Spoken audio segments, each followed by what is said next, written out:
On this episode of the Back Burner Podcast, we're going to be talking about my top 10 solo games that aren't solo games. What does that mean? Stick around and find out. Put the wow back in the deadness, back where you want it now. Ooh, wow, love as you want it, love as you want it now. Greetings, programs. I am back. It's been a long time. Zach W. Lorton with the Back Burner Podcast. I'm your host, and I'm the designer behind Back Burner Games. I create role-playing games that are designed to help bring more people to the table in a very easy, low barrier to entry threshold. In fact, you can find some of my stuff at my storefront on buymeacoffee.com. Buymeacoffee.com is a great resource where you can find artists, all sorts of content creators whose work you enjoy, and you can literally buy them a coffee. Head to my page, buymeacoffee.com/backburnergames, and find out all the different ways that you can support Backburner Games. And do me a favor, support independent content creators, no matter who they are. If you like their stuff, do me a favor, do them a favor, and support them. Believe me, they're going to appreciate your support. On today's podcast, I wanted to do something a little bit different.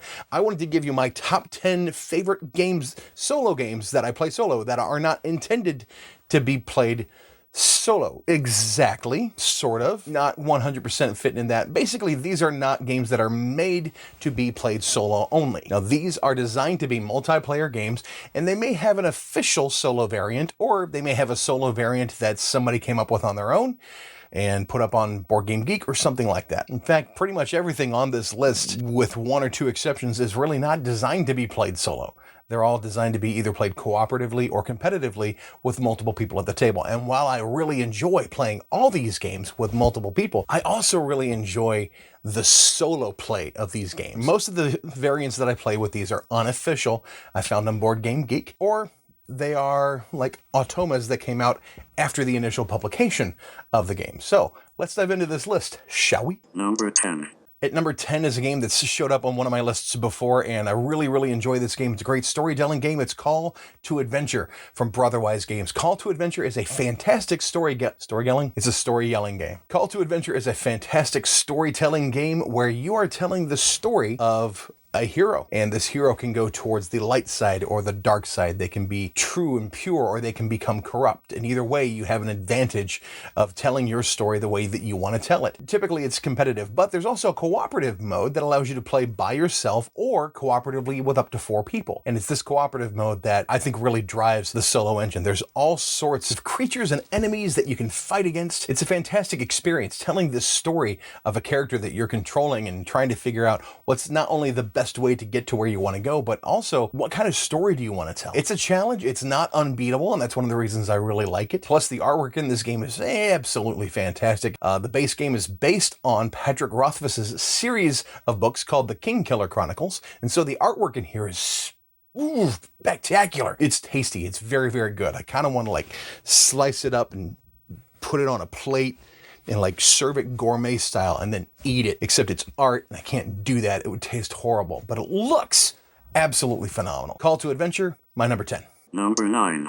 One of the first worker placement games that I ever played. A gentleman was setting up a demo game of this at Geekway to the West back in, I think, 2016. And this game ultimately ended up going on Kickstarter funding. And since then, they have released an automa. I don't know if it's pronounced automa or automa. I know it's not automata because there's not enough letters for that to happen. Some people. Either way, there's an official automatic dummy player created for this game. It's Dragon Brew from August Games. Dragon Brew is a fantastic worker placement card drafting game where you play a race of fantasy characters. You can play dwarves, humans, giants, merfolk. There's a ton of different races that you can play, and each race has its own characteristics, but each race also has a brewery, and you are brewing beers, and then you are taking those beers and submitting them to judges for victory points and for cash. The worker placement part of it comes into play where you have to harvest ingredients, and then you have to change some of those ingredients into mash, and maybe you have to find magic ingredients and put those into your beer to match recipe cards and to match barrel cards. So you might be creating a Pilsner, or you might be creating a stout, and you're using all these different ingredients to flavor your beer. And then you're presenting these beers to judges, and they are judging your beers on certain criteria: strength, color. And if you like beer and if you like fantasy worlds, you're going to like this game. Even if you don't like both of them, you're definitely going to like this game, especially if you're a fan of cooking competition shows goes. So over the course of 3 years, you're doing 3 different seasons. The Automa in this game is a challenge. I kind of worked up my own personal solo variant to this before the Automa came out. The Automa was kind of very similar to what I came up with, but it's got a little bit more to it, and I prefer playing it that way. But this is it's just a fun, whimsical theme in this game, and the theme just kind of drips all over. The mechanics lend really, really well to this particular theme. So if you can find a copy of Dragon Brew, I highly recommend you snag it from August Games. Dragon Brew, my number 9. Number 8. I have a brother-in-law who is a fire captain in the St. Louis area. He's been doing this job since a couple years after he and my sister got married, and he started as an EMT and then worked his way up to a fireman, and now he's a captain, and I have a tremendous amount of respect for him and all the other first responders who do the work that they do. And I brought this game to him one time and showed it to him. I said, do you think this would be an appropriate thing to introduce to your kids? And he said, absolutely, sure. And the game was Flashpoint Fire Rescue. Kind of a family-friendly game with kind of a morbid theme. You are trying to rescue people from a burning building before the building collapses. It's not exactly what you would think of as happy fun time, but this really is a family-friendly game, and it really teaches cooperation. This is a game that you have to cooperate in. You cannot play this game going into it for your own reasons. Say, I want to do this and I don't care what anybody else has to do. No, you really need to cooperate with everybody else on this game. Now, I've played this game at 6 players because it will play up to 6, and it seemed really, really easy to beat. And then I've played it solo. Generally, when I play it solo, I play two-handed. I play with 2 different characters. Each character has their own specific ability. I play and I go back and forth between those 2 characters. And whenever I play it solo, it is extremely hard to beat. I think I've only beaten the game once playing it solo, and every other time I've lost. It's a very cool game, and especially if you're a fan of cooperative games, I highly, highly recommend this one. But also as a solo challenge, it's not easy to beat, and that's one of the reasons it's on my list. My number 8, Flashpoint Fire Rescue. Before we go any further, I just want to take a moment to thank my sponsor, Air. Air. It's the thing you and everybody else at the table are breathing right now. You know what it is? I know what it is. Have some today. In fact, click the link in the description below to find out how you can get more air in your life. Back to the list. Number 7. At number 7 is a game I didn't think I would like when I first found out about it, because it seemed a little dry and math-oriented, and the first time I played it, I absolutely fell in love with it. It has also showed up. Miss Moneypenny, will you please reach into the cupboard and grab me another board game? I would greatly appreciate it. It has also shown up on another one of my top 10 lists, and that is Power Grid. This is a beautiful game about building power plants in cities and then powering those cities through acquiring, I wanted to say ingredients, but I guess that's not fuel. It's different types of fuel. Do power plants use ingredients? I don't know. The idea is that they're burning different kinds of fuel to power those power plants. And of course you have some that are wind powered and don't require any types of fuel that you have to purchase at all. This is a fantastic economic game combined with a little bit of engine building. There is a solo variant available on Board Game Geek. There's a few of them. I don't remember exactly which one I've tried, but the one I tried, I really had a great time playing it. I enjoyed it way more than I thought I would, and I was behind the entire game until the very last turn, and on the last turn, I pulled ahead and I won the game. It's not one of those games that you would think would be challenging as a solo game, but it really, really is. Power Grid is on my list at number 7. Number 6. Okay, at number 6 is a game that is really bright and really colorful, has really whimsical artwork to it, great graphic design. It's one of the more unique games that I've come across in the last 5 or 6 years.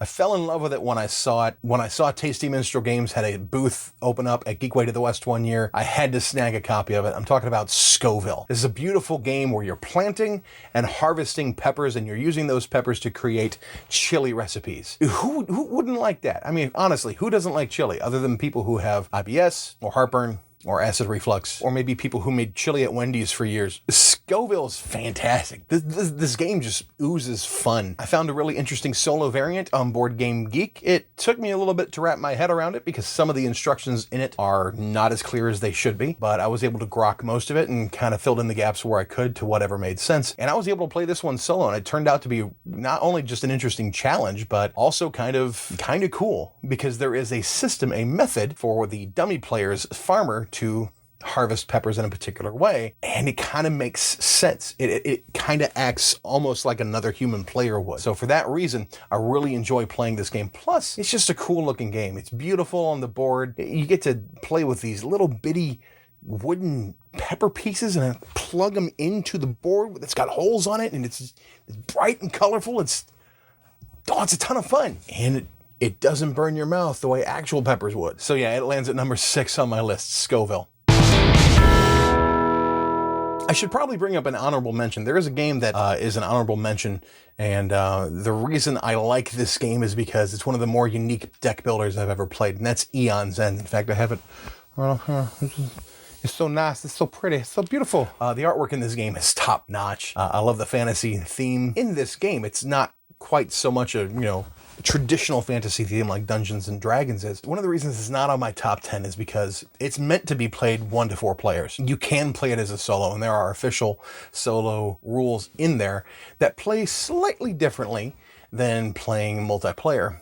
The reason I didn't put it on this list is because it's a little frustrating for me. I think I've only won 1 time playing this game solo. And I do really enjoy this game. I really, really enjoy this game. But it's not my favorite solo venture. I much prefer playing this as a multiplayer game. But I had to mention it because if you like playing solo and you like deck builders, Eon's End is a great one. So that's my honorable mention for this one, is Eon's End. Number 5. At number 5, here's a game that I thought not many people would really consider this a game to possibly be played solo. Worker placement games are one of those types of games that really don't lend themselves to being easy to play solo unless somebody comes up with a solo variant and puts it up on Board Game Geek, which for this one they did. It requires a little bit of bookkeeping, and I'm not the biggest fan of bookkeeping, but the bookkeeping that it does is by using a deck of cards throughout the rounds, adding certain cards to the deck to make things a little bit more difficult. And yeah, the solo variant of this game is very difficult. I'm talking about Champions of Midgard. Champions of Midgard is obviously not meant to be played solo, but this variant does a fantastic job of creating a challenge for you that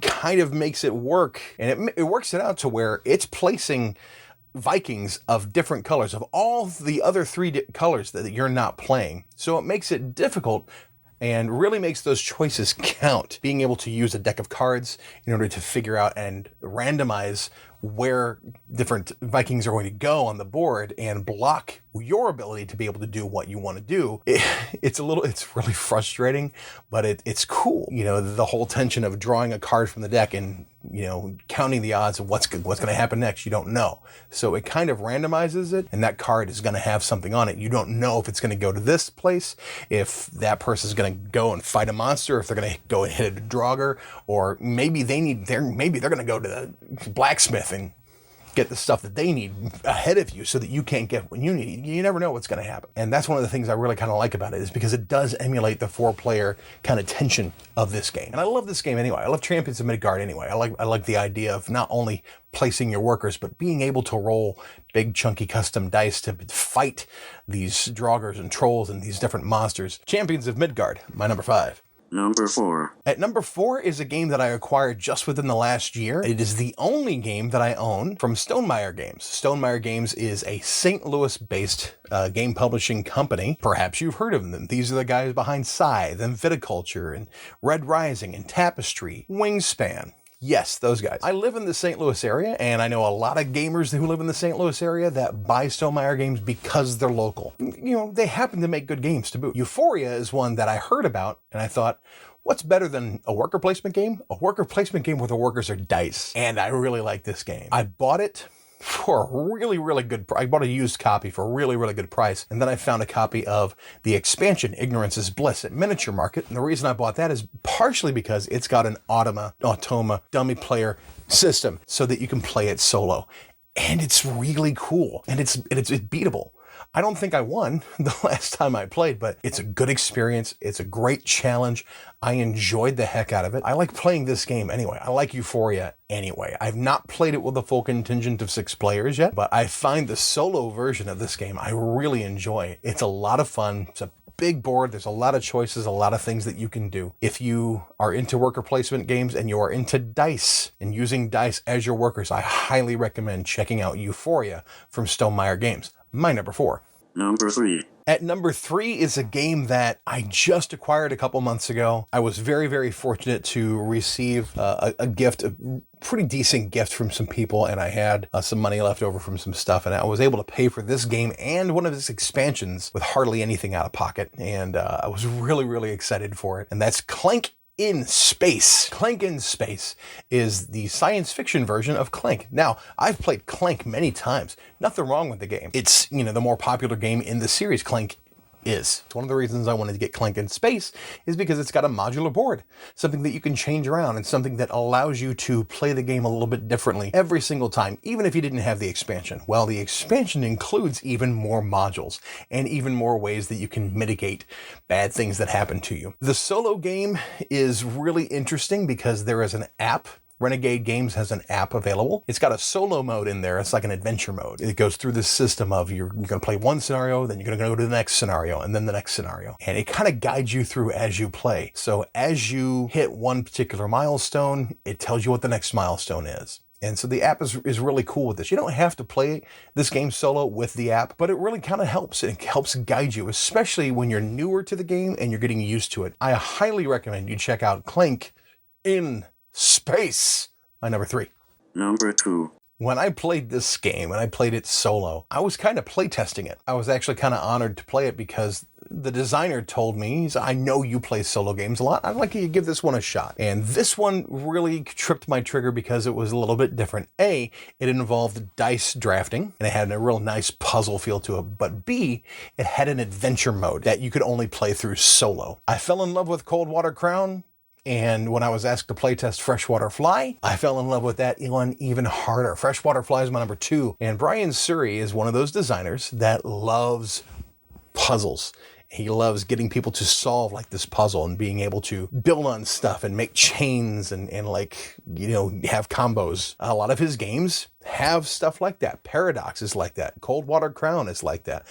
His new one, Merchants of the Dark Road, which is going to be fulfilled via Kickstarter probably within the next couple months, is like that. Winterborn is like that. Freshwater Fly is an awesome dice drafting game where you are trying to catch fish by way of fly fishing. I'm not a fisherman. I don't really like fishing. I didn't play test Cold Water Crown because, he told me it's a fishing game. I'm like, I don't care about fishing. And then I found out how the game was played. And I'm like, why didn't I play this game? So Freshwater Fly is one of those games that really, really trips my trigger. First, you got dice drafting, which is cool in and of itself. But then you're using the dice in such creative ways. And you have this really cool reel system, typical of a rondel style action. You take a die and you get your bait and you hook the fish and then you've got to reel the fish in. It's actually a really, really cool system. The thing I like about this game, you can play a solo game in adventure mode over the course of 7 games. It's so cool. If you're familiar with One Deck Dungeon, there's a campaign mode in that game that gives you bonuses every time that you level up or go down a level into the dungeon. And over time, you can get bonuses as you go further in the campaign. Well, with Freshwater Fly, the adventure mode kind of does the exact same thing. It gives you bonuses as you fulfill certain requirements and fulfill certain milestones. It's really, really cool. And you find yourself trying different strategies every single time you play the game. I actually play tested this for Brian, and he told me I wound up with the lowest score he'd ever seen and also the highest score he'd ever seen among the people that play tested this game. I had a fantastic time with it, and I can't wait to sit down and play it again. My number 2, Freshwater Fly. Number 1. I don't think anybody would be able to guess what my number 1 solo game that's not a solo game is. It's not a game that I think anybody would think of when it comes to solo play. It's a long game. A lot of people have played between 2 to 3 hours at the table to play this particular game. It's brutal. It's hard. There's a storytelling aspect to the game, and there's also a trader mechanic in the game. So when it comes to playing a game like Dead of Winter solo, you wouldn't think it's possible, but it completely is. In fact, I have probably seen more variants of how you can play this game on Board Game Geek than any other game I've looked at, any other game I've researched. Dead of Winter is a phenomenal game when it comes to working out a scenario and trying to survive. You don't have to play with a betrayer. You can play it straight and go totally cooperative. That's one of the variants in the game. The solo modes that I found on Board Game Geek have been really, really cool. One solo mode in particular, you start with 4 of the different survivors and you control all 4 of them. And so you have the amount of dice that you would as if there were 2 players at the table. Every time that you take an action, you take one of your dice and you place it on top of the Crossroads deck. When there's 2 dice on the Crossroads deck, then you read the Crossroads card and see if it pertains to what you're going through. So it really does a great job of implementing the story on the Crossroads card and keeping that front and center with what you're doing. So throughout your turn, you could be pulling out Crossroads cards 3, 4, 5 different times, depending on how many survivors you have and how many actions that you can take in that turn. And it makes the game a lot more flavorful. It puts more story into it, it creates more tension, and it's just as tension-filled and just as difficult playing this game as a solo variant as it is playing at a table with 5 people. There are tons of variants for this game on Board Game Geek. If you like Dead of Winter and you have a copy, and you think, I'd really like to play this solo, I'd like to check it out, go on Board Game Geek and check out what you can. There are a lot of different variants that you can choose from. Find one that suits your tastes. But my recommendation is to find one that's a little bit more generic, that doesn't specify a particular character or a particular survivor, and kind of go with something generic, because that one works for me. I don't get this one out and play it solo as much as really any of the others on my list, but man, this one is just as evocative as a solo play as it is with other people at the table. This game is hard enough without a betrayer, and then when you throw a betrayer into the mix, then it's like it ratchets the tension up even further. But man, just the story of will you survive or won't you can be enough to induce tension when you play this game. So that's my number 1 game on this list. Solo games that aren't solo games, Dead of Winter. So let me hear from you. What are your favorite solo games that aren't made to be solo games? Your favorite multiplayer games that you like to play solo? I'd love to hear it, so leave a comment below. If you like this kind of content, make sure you click like and subscribe. That ranks us up in the, and by us I mean me, that ranks me up in the algorithms, and you see more content like this. Plus it lets me know that you enjoy this type of content and you want to see more of it. So I apologize for the length in time between podcast episodes. The last 6, 8, 10 months, however long it's been, have been a little nuts, a little bit crazy. And I've changed a lot of different things between doing a Patreon and switching from Patreon to Buy Me a Coffee. I'm now on buymeacoffee.com. Go to buymeacoffee.com/backburnergames to find out how you can support Backburner Games by getting great role-playing game content. You can even commission your own role-playing game. How about that? Yeah, just check that out at buymeacoffee.com/backburnergames. Thanks so much for joining me today. I hope you enjoyed this list. And if you have any ideas of top 10 lists that you would like to see in the future, anything that's unique that you haven't seen before specifically, feel free to comment and let me know. Once again, thank you for joining me on the Backburner Podcast. My name is Zach W. Lorton with Backburner Games, signing off.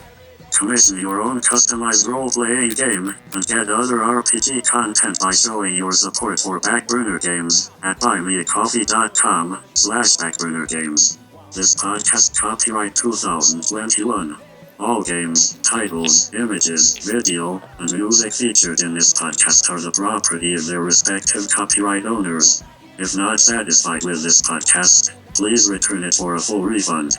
You want it, lovers, you want it, lovers, you want it, lovers, you want it, lovers, you want it, lovers, you want it, lovers, you want it now.